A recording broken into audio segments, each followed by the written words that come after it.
Merci beaucoup pour l'invitation. Mesdames et messieurs, chers collègues, bonjour. J'ai d'abord une question pour la technique. Est-ce que j'ai le droit de me déplacer? Voilà, donc je peux me déplacer. Alors, donc merci beaucoup pour cette invitation sur un sujet en effet tout à fait important, pas seulement intéressant mais important.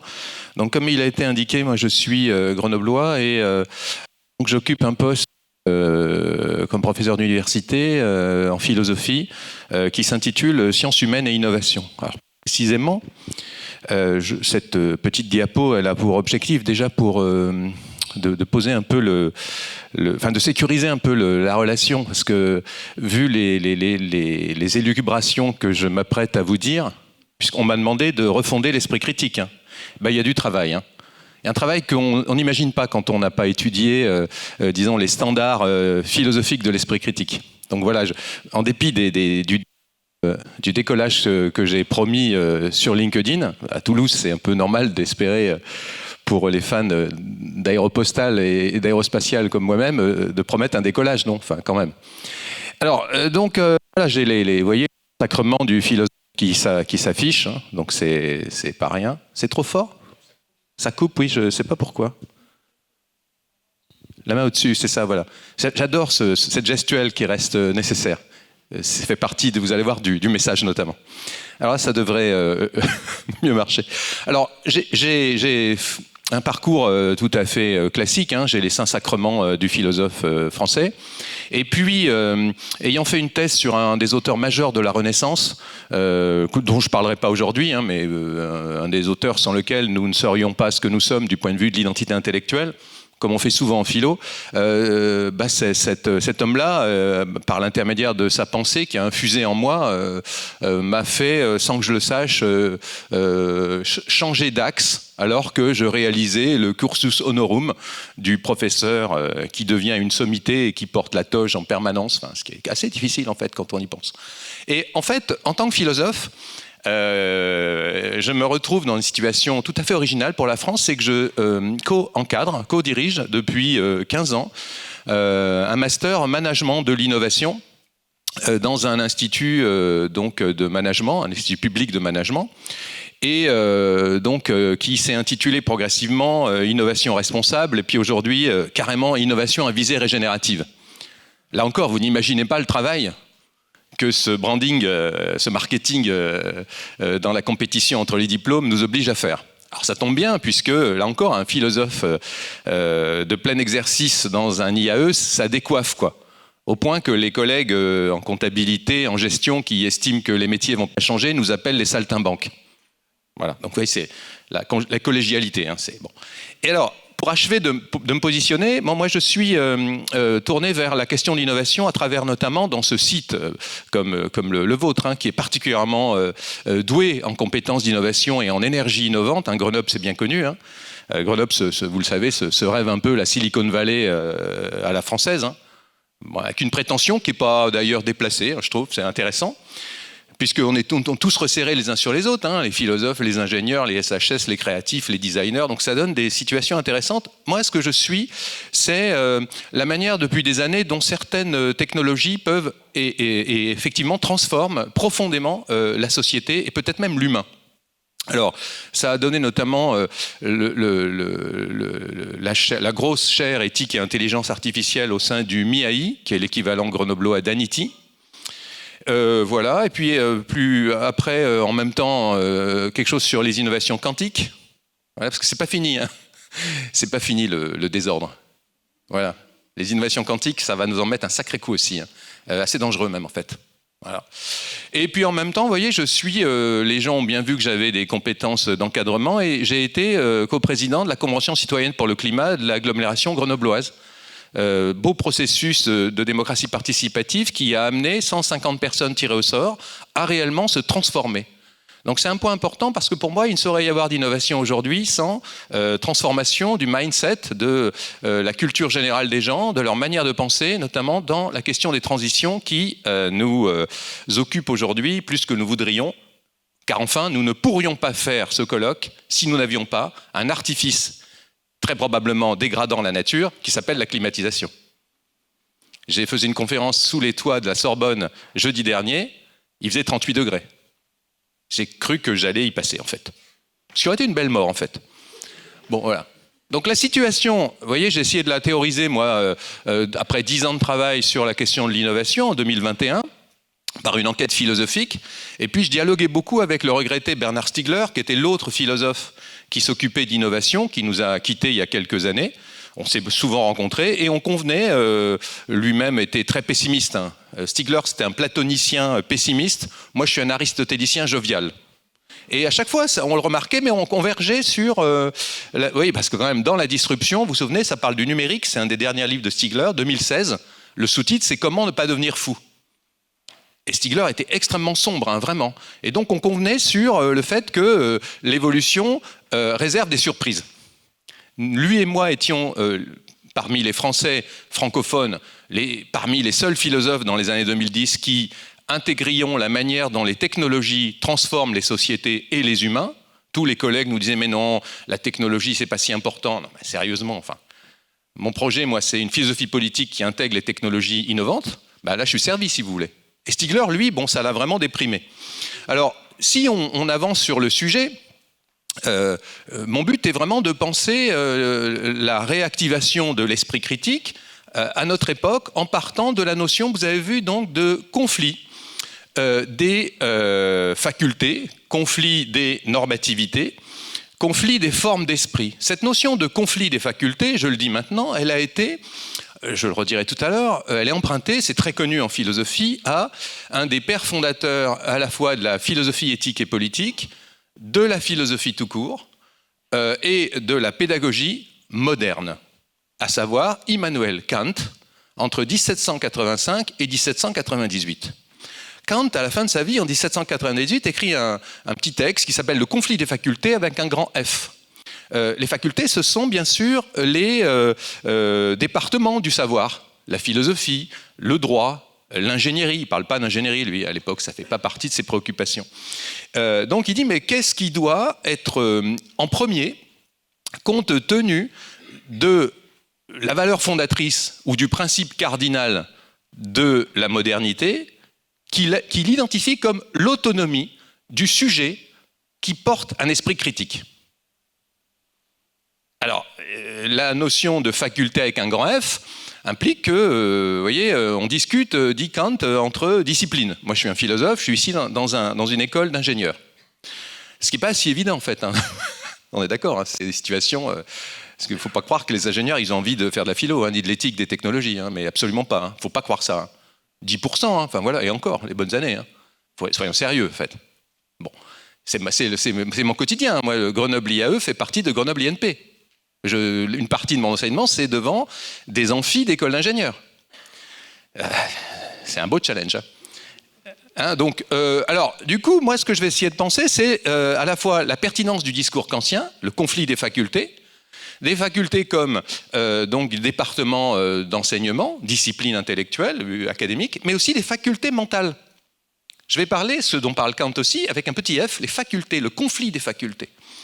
Alors, je laisse ça en toile de fond tout de suite là. En attendant, je converge évidemment avec ce qui a été dit, c'est pour ça que je suis venu, il faisait chaud, mais est-ce que je vais venir? Non, je vais venir quand même, il faut parler de ça. Le voyage a duré 2 heures de plus, les rails étaient surchauffés, etc. Bon, ok. Nous revivons une époque, je vais le redire, qui ressemble à la Renaissance. Lorsque Machiavel, Montaigne, Léonard s'embarquent pour une traversée, ils ne savent pas s'ils vont arriver ni à quelle heure ils vont arriver. Moi, ça me convient, j'ai été formé dans ce type de pensée.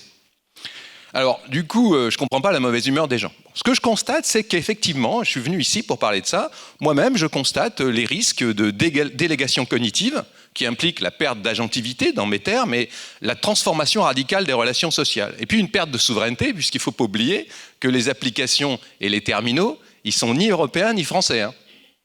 Ah, on est d'accord. Hein, la fameuse autonomie des individus comme liberté, c'est une mise sous tutelle des puissances étrangères. On est d'accord.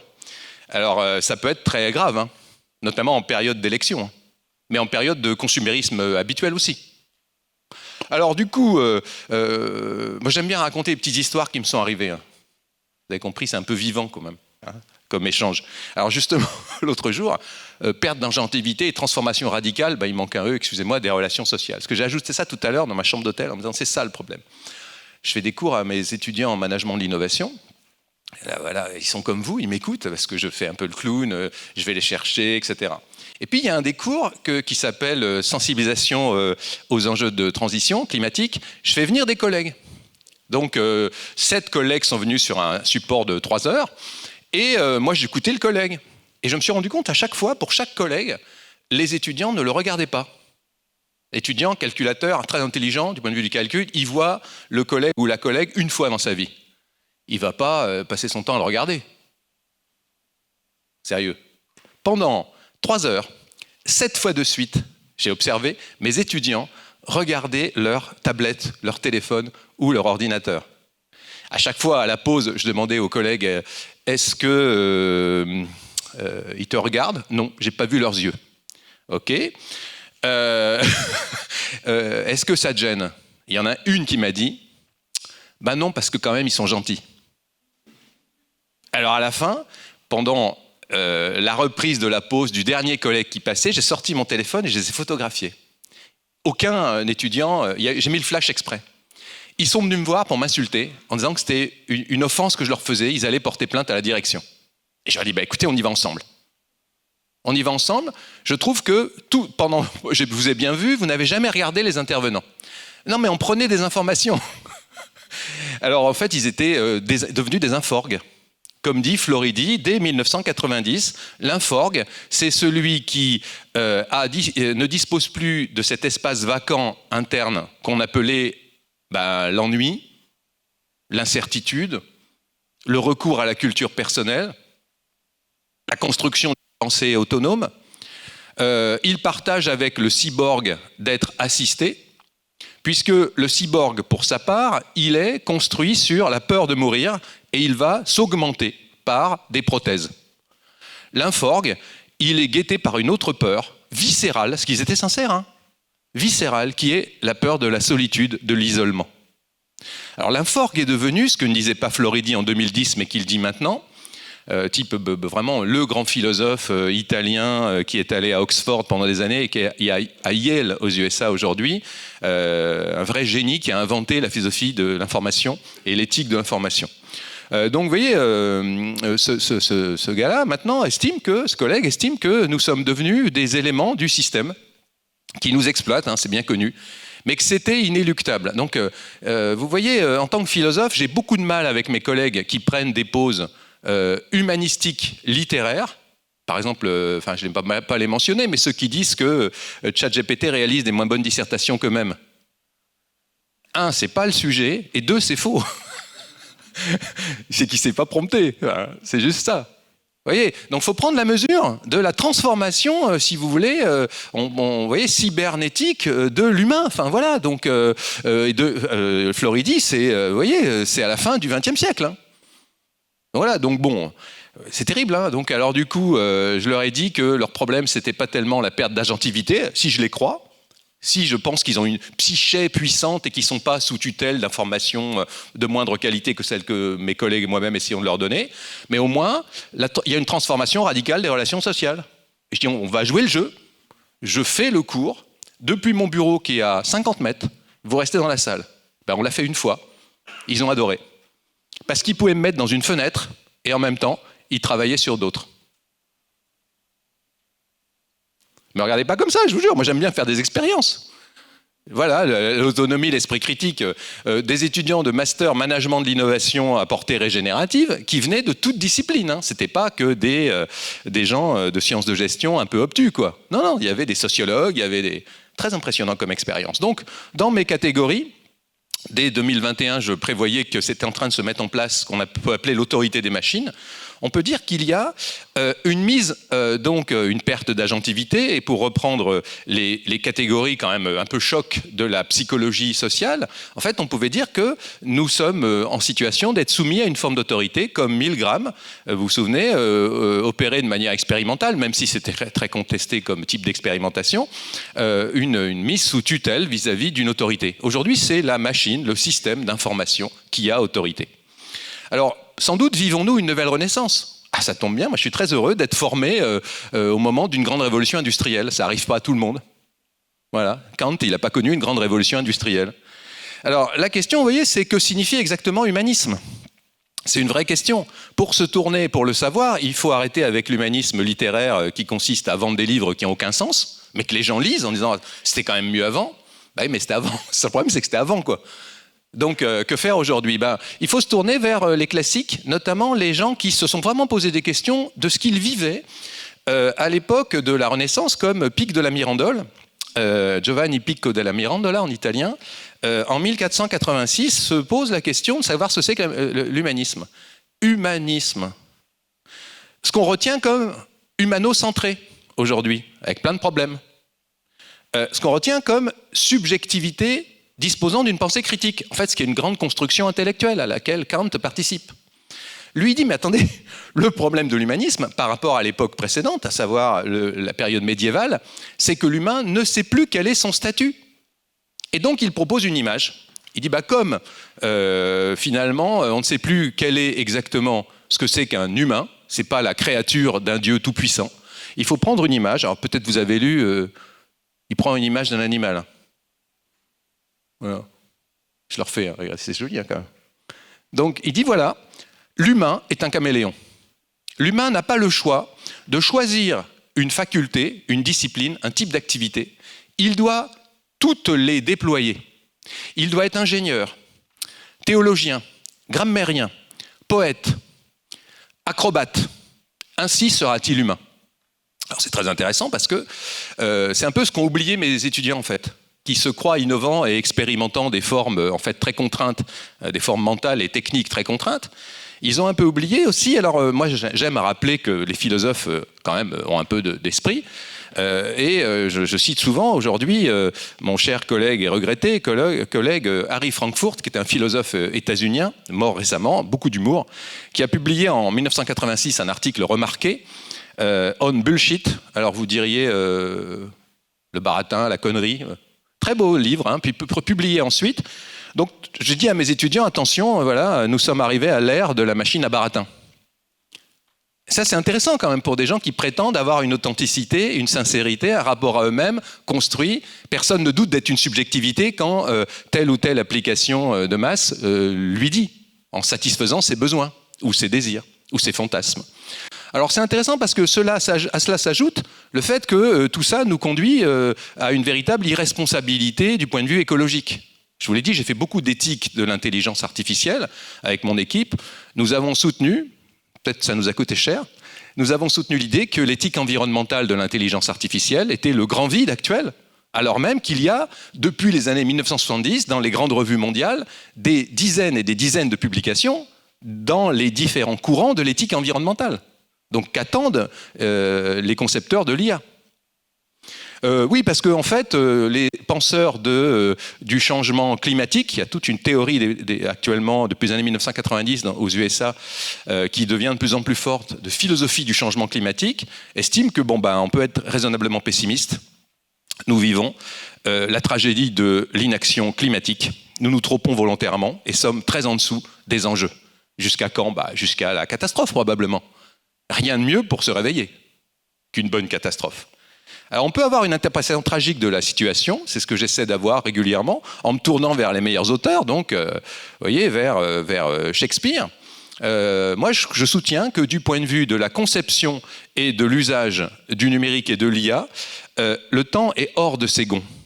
C'est-à-dire qu'en fait, nous vivons une situation d'asynchronie, alors que les choses étaient synchrones avant, c'est-à-dire dans la grande période moderne de constitution de la raison scientifique, expérimentale et technologique à vocation industrielle, où on pouvait espérer que nature, société et technologie convergent. Aujourd'hui, ce n'est pas le cas. Et si on veut refonder l'esprit critique avec les ingénieurs informaticiens et tous les autres, au sein des écoles d'ingénierie par exemple, mais dans tous les secteurs facultaires, comme dirait Kant, il importe de refonder la relation entre les trois. Alors, vous voyez, c'est un constat que, je le dis avec mes mots à moi, mais tout le monde le partage. Mais arrive maintenant le moment des solutions. J'ai quelques pistes. Mais c'est là que ça décolle très grave. Alors, j'espère que vous allez me suivre. J'ai tellement écrit d'articles sans doute inutile et pénible à lire que je peux me permettre un petit peu des conférences qui réveillent. Hein. Voilà. Alors, si je vous dis quelle est la plus importante révolution scientifique de notre époque? Alors vous allez dire intelligence artificielle, mécanique quantique. Je sais, je travaille dessus et avec les collègues. J'ai un bureau au sein d'un des labos de physique quantique à Grenoble. Je sais. Alors maintenant, moi, je soutiens autre chose. Je soutiens qu'elle est là. Je le refais. Hein. J'aime bien quand ça saute. Ouais, ça réveille quand même. Alors vous avez toutes et tous reconnu un insecte que nous avons tendance à qualifier d'infâme. La tique. Pourquoi la tique? À cause de lui. C'est-à-dire à cause de von Uexküll et de ses recherches qui ont réussi à émettre l'hypothèse, inspirée par la phénoménologie, un courant philosophique, hein, que la tique était sujet de son monde, d'un monde. Hein, je vous rappelle, la tique, elle est en état végétatif, hein, elle se réveille, elle tombe sur un animal à sang chaud, parce qu'elle est éveillée par l'odeur de l'acide butyrique. Elle rampe, je ne fais pas trop, vous allez vous moquer après. Elle rampe vers un endroit avec des poils où il fait chaud. Vous savez, la suite, ça devient pénible pour l'animal en question, ça peut être un humain. Elle enfonce sa tête dans le derme, elle boit, elle est fécondée, elle pond et elle crève. Et Uexküll dit, mais c'est un sujet. Il est éveillé comme nous devant une pâtisserie, ou pour moi un livre de philo, qui me fait, je vous assure, ça me fait saliver. Voilà. Et donc, Uexküll opère, moi je crois, une révolution philosophique. Une révolution philosophique. Et c'est vers ça que je vais vous emmener pour penser la nouvelle possibilité d'un esprit critique. Certainement, tout le monde n'a pas envie de se transformer en tique. Certainement. Mais on peut se transformer en autre chose. La nouvelle donne du rapport entre les vivants nous invite à ce travail. Car enfin, si l'on parle d'intelligence, du point de vue éthologique, hein, l'éthologie c'est la science expérimentale des comportements animaux et humains, des comportements animaux, y compris l'humain, quoi, si vous voulez.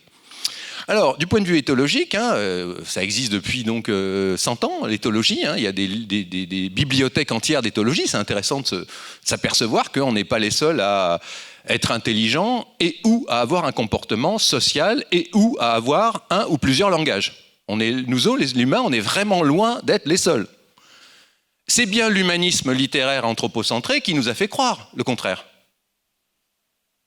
C'est pour ça que la vraie révolution, c'est pas d'avoir continué le mouvement de la physique ou de la technologie, c'est de se décaler et de dire, mais enfin, on n'a encore rien fait. Alors vous voyez, donc, quelques lectures hein, cet été, là, il faut lire absolument, impérativement, le livre de notre collègue Peter Godfrey Smith qui s'intitule dans la langue originale, l'anglais, Other Minds, c'est-à-dire... Vous êtes aussi mauvais en anglais que moi. Allez, Other Minds. Hein, vous dites? D'autres esprits, d'autres formes de pensée. Donc la pieuvre, la mer et l'origine profonde de la conscience. L'origine profonde de la conscience, j'adore.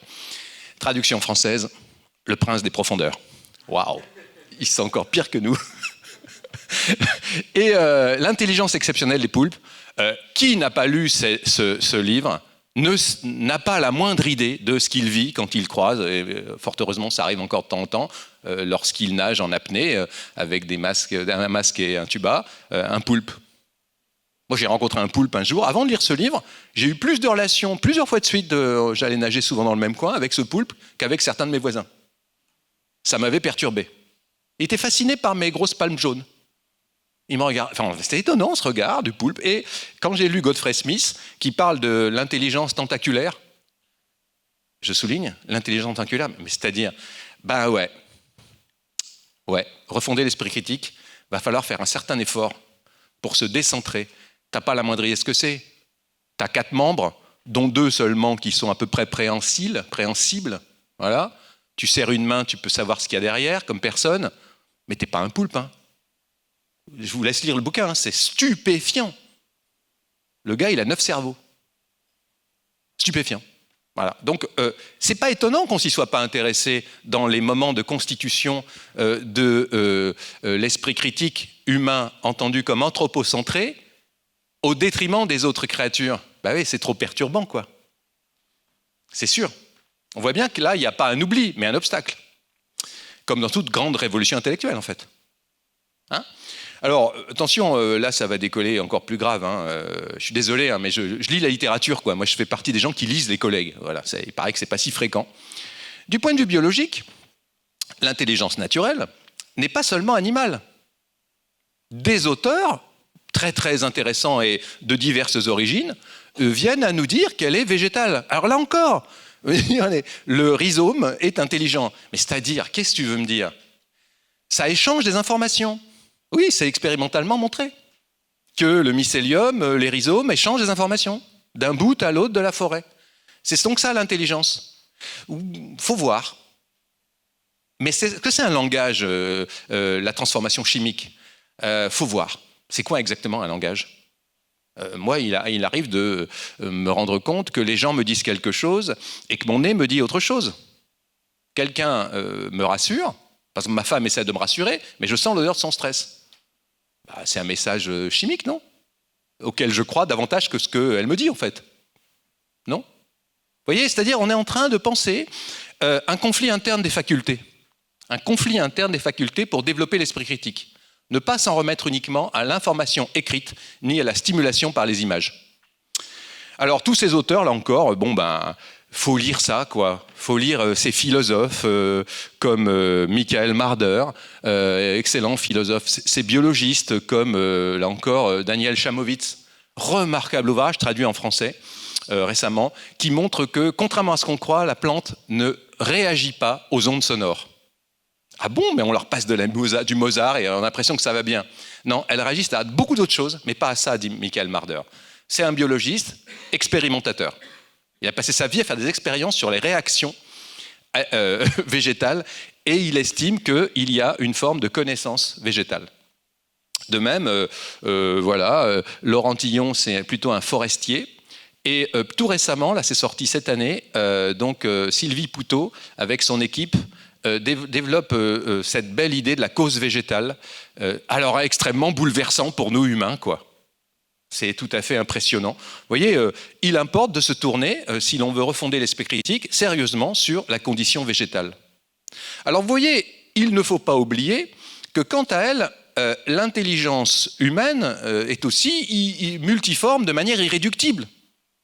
Et là se joue un nouveau conflit des facultés qu'il faut assumer, à savoir finalement la relation entre toutes ces formes de pensée, ces femmes et ces hommes qui ont développé tant de compétences variées et ont fondé leur œuvre, leur action de vie sur des facultés variées. Déjà ça, c'est super difficile. Et la tension sociale est telle qu'on nous fait croire que certaines formes sont supérieures à d'autres. Mais pourquoi faire exactement? Pour construire des outils technologiques qui ne sont pas soucieux de la nature? Vous voyez, c'est loin de moi qui ai choisi une vie tournée vers l'innovation, notamment technologique, de remettre en question l'ingénium de l'ingénieur.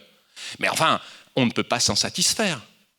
Du moins, en considérant que l'ingénieur est lui-même pris, qu'il le veuille ou non, c'est ambigu, dans une dynamique industrielle qui va lui faire perdre son âme.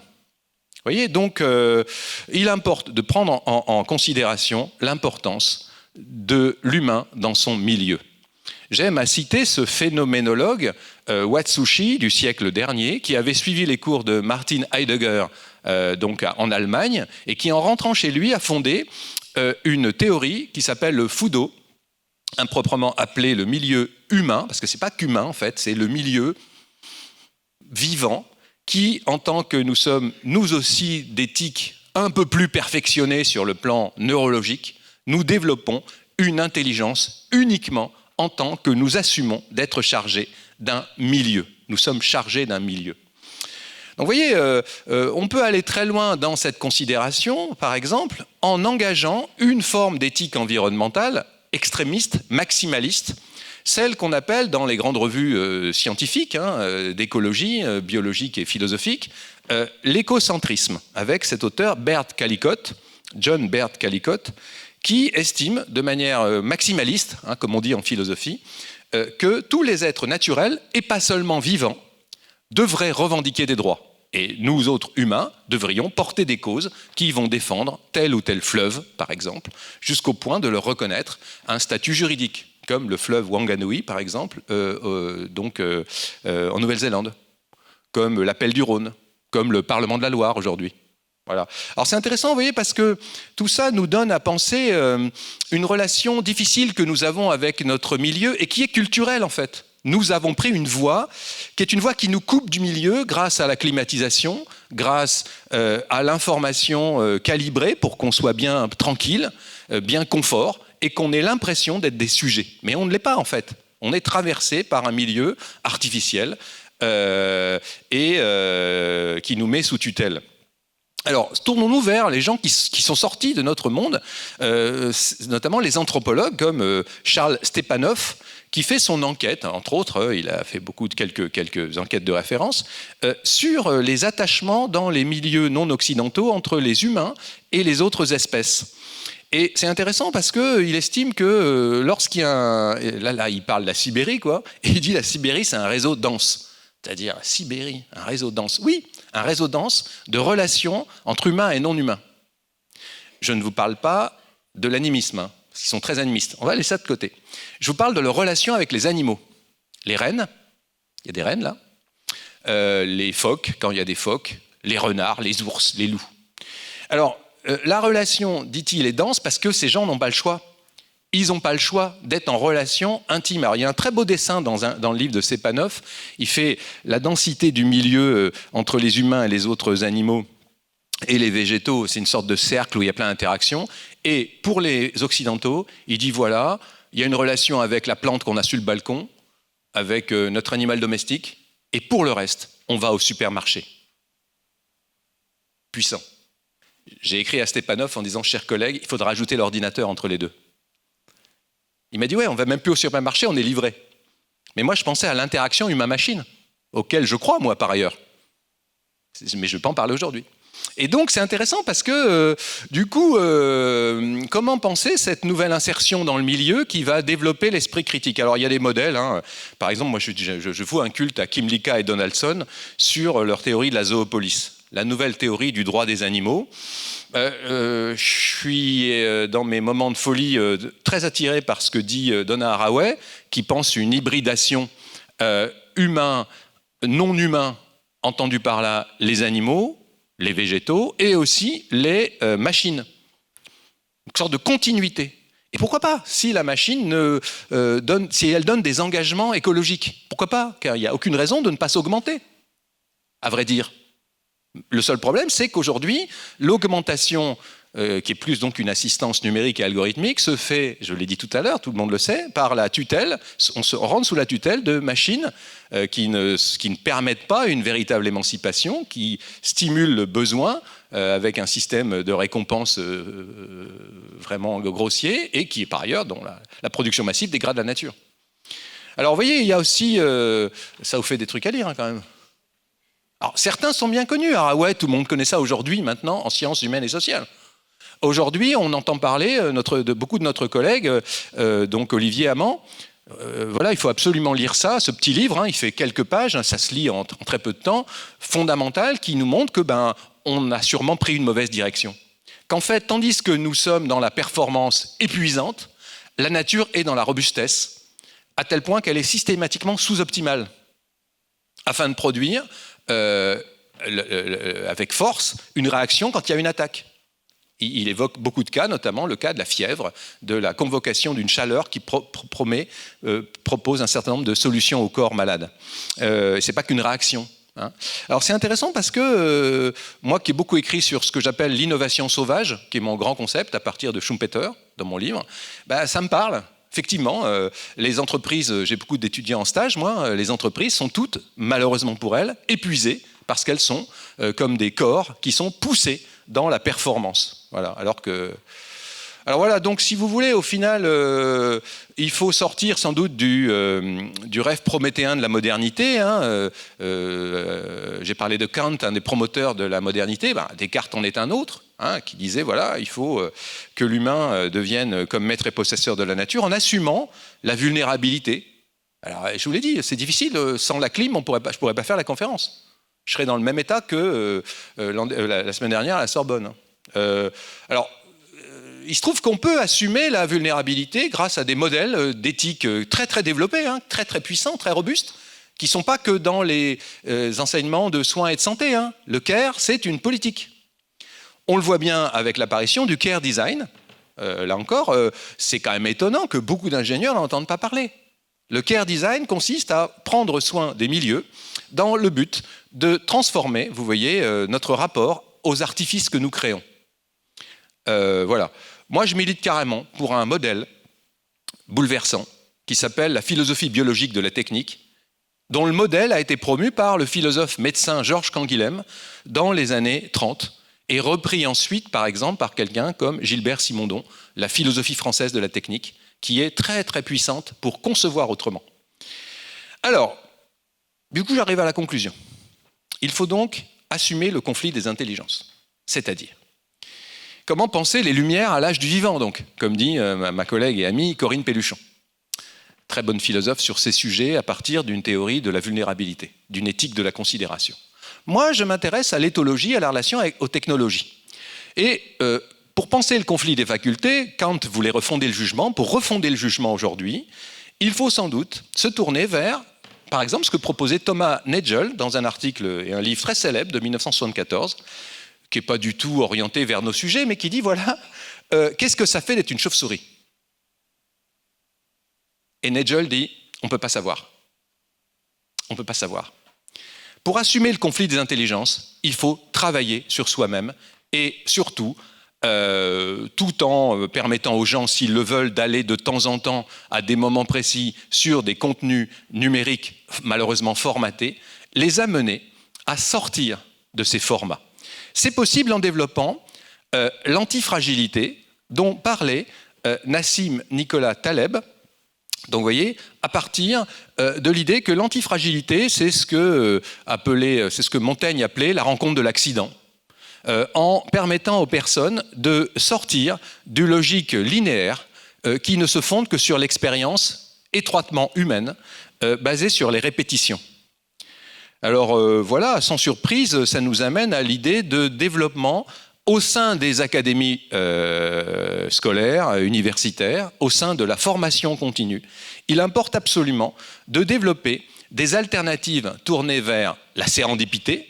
Donc s'il faut un esprit capable de rencontrer ce qu'on n'avait pas prévu de rencontrer, c'est ça, la sérendipité, c'est un concept qu'on utilise beaucoup dans les savoir-faire de l'innovation. Il faut développer sans doute, plutôt que la déduction mathématique et que l'induction empirique, l'abduction, c'est-à-dire le fait d'être créatif avec véritablement une forme d'engagement personnel dans la créativité. Alors vous allez me dire, ouais, les ingénieurs, ils en font de la créativité. Ouais, sérieusement. Sérieusement.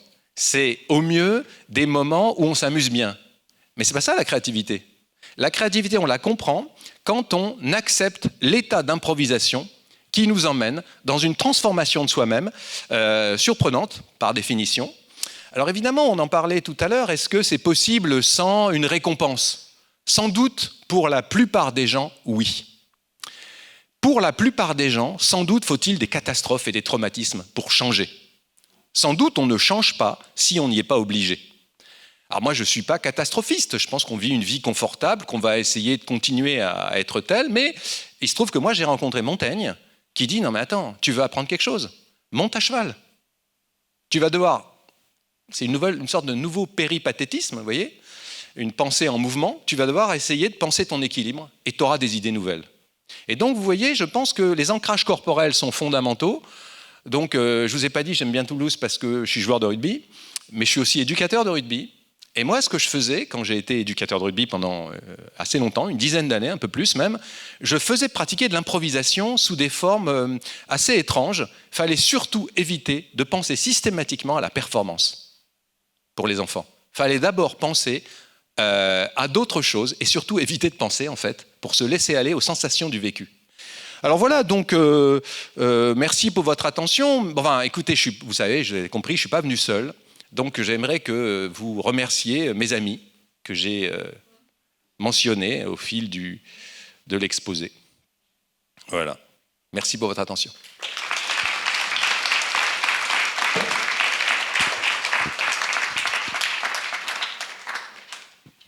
J'avais promis un certain décollage. Hein.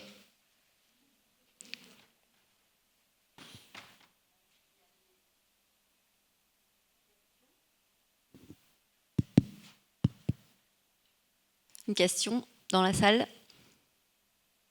Bon, on a bien décollé, je crois qu'ils sont restés en l'air. Et vous voyez, donc j'en appelle, moi, en fait, à l'imagination de nouveaux exercices. Je ne l'ai pas dit parce que je ne peux pas tout dire. Ce dont je suis le plus fier, ce n'est pas la centaine d'articles que j'ai écrits ou les 6 livres que j'ai faits, mais des serious games que j'ai inventés. J'en ai inventé 2. Des jeux sérieux qui permettent vraiment d'engager son corps dans des stratégies d'improvisation. Les gens, ils sortent de là vraiment changés. Hein. C'est très intéressant de voir. Ils sont tout aussi savants, tout aussi habiles, mais ils sortent de là en disant « mais ouais, j'aurais jamais cru que j'allais vivre des choses comme ça ». Voilà. Et je crois que ce changement corporel, il nous amène véritablement à penser une nouvelle forme d'autonomie qui est d'ailleurs en relation avec la nature et les autres personnes, en particulier les autres humains, bien sûr, puisque nous avons un accès privilégié aux humains.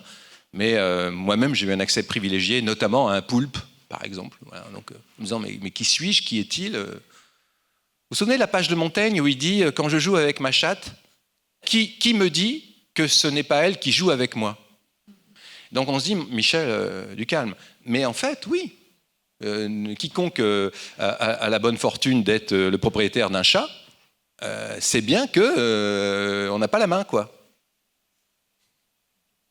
Ce décentrement me semble aujourd'hui nécessaire par rapport au faux centrement produit par le narcissisme stimulé par les systèmes du numérique et de l'IA. Et c'est ça qui perturbe la constitution pleine et entière de l'humanité. Ça ne peut produire que des relations sociales dégradées et sans doute des formes politiques violentes. Devenons un peu plus animaux, nous serons plus humains.